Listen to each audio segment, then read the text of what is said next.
You're listening to the Small Business Talk podcast with Cathy Smith. Small Business Talk is a podcast for business owners and entrepreneurs who want a better way to run their businesses without spending years doing it the hard way.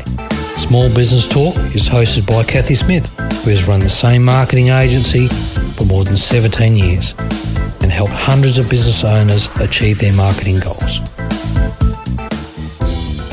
Welcome to Small Business Talk, episode 167. Are you too available? Business is busy and we often feel overwhelmed when we're trying to fit it all in. Then there's your personal life, family, community, obligations, and where do you fit in something fun, a bit of passion? It can be very stressful even thinking about it, let alone trying to do the day-to-day real-life juggle. Or maybe the first place you should look at is your diary. I was talking to a coach when I mentioned that I was having trouble keeping my commitments to myself, the time that I'd allocated to work on my business, not just in the business. And he told me to go and have a look at my diary. Oh, those are scary words. How often do we spend all day chasing our tail, being busy, and at the end of the day, we really haven't done that much. We haven't got a lot to show for it. Yes, we've put out fires, we've saved an order, we've booked appointments, we've checked our email hundreds of times, and we've probably been on socials as well. But how much time did we waste jumping from task to task, doing things that are just, I can do it. If I do it quick, I don't need to delegate it. It'll be much easier. How much time have we spent doing those kind of things? If you think about meal prep, if you cook 3 cakes one after another, you can use the same bowl, the same beaters, measuring cups, and that reduces your washing up time. If you cook those same 3 cakes on 3 different days, you have 3 completely different sets of washing up to do. Are you running your appointments in the same way? Do you have multiple lots of setups that you could be doing while you're in the zone? You know, when you really got it, and saving energy doing one appointment after another. I live 150 k's away from where I run an in-person networking event twice a month. For me to drive to those events, it's not worth the 4 hours that it takes me to get there and back. However, if I go early and add appointments either side of this lunchtime event with clients or prospects, it makes an enjoyable drive so much more worthwhile. Taking time out. Years ago, I went to the cinema in the middle of a workday. Shock horror. It was the school holidays and my children really wanted to see the latest release. In those 2 hours that I was at the cinema, I was unavailable. I did not answer phone calls, emails, or do any other kind of work. I was just there with my children, and we had a lovely time. That day I knew I had limited time to do things. I was very disciplined so that I could fit it all in.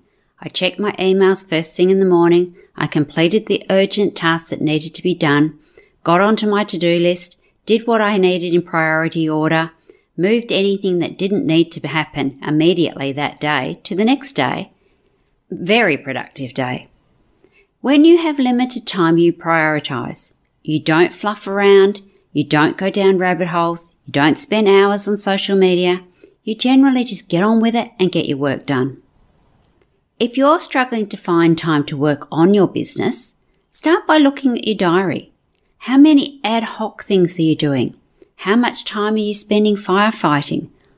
Checking those emails, being on Facebook. My coach said to me, "You were too available." I had not allocated times or days where I did specific things. Having blocks of time where you do specific things may sound like torture. You might think it's creativity stifling. However, in reality, it will give you more freedom than you can ever imagine. If you know what you're doing when, by time blocking, you don't have to be thinking, what do I got to do now? Going through all those endless reams of paperwork and notes that you've put to remind yourself. You know exactly what you're doing and when, and it saves so much energy. By having certain times and days when you book appointments, that allows you easily to see what you have on when, and goes a long way to help stop double booking or having great big gaps in between things, but not quite long enough to do something with. Time blocking allows you to add time for leisure, for fun, for working on your business, not just in your business.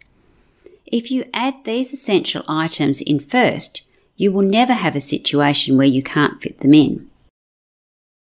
We book our holidays and trips in advance, so now we need to book these sort of things in our diaries on a regular basis as well. Having downtime, creative time, makes us a better business person and much more productive. So now you've done a little bit of time blocking, you're thinking maybe this is okay, but you need to be disciplined to keep your appointments to yourself. You would never dream of standing up a client on purpose. So why do you day after day stand yourself up? Double book the time that you've allowed. Why are you struggling to fit in your appointments to yourself? Here's a couple of tips that might help. Start by adding these times to your diary.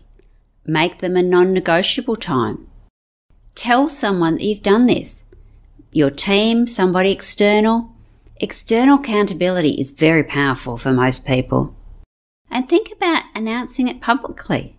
Are you in a mastermind, an industry Facebook group, or even add it to your Facebook profile?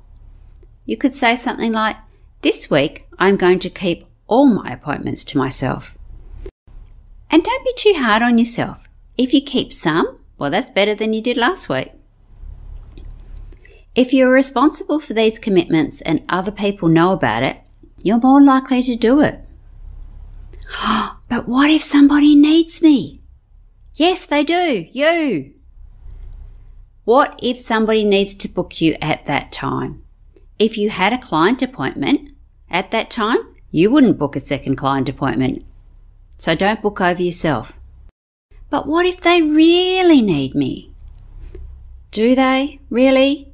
Or is it just your assumption? Think about this. Is it a boundaries issue? If it's a life and death situation, well, obviously it's your call. Yes, you can break these times from time to time, as the situation warrants. A once-off, once in a while, not too bad. And if you're getting most of them done, well done.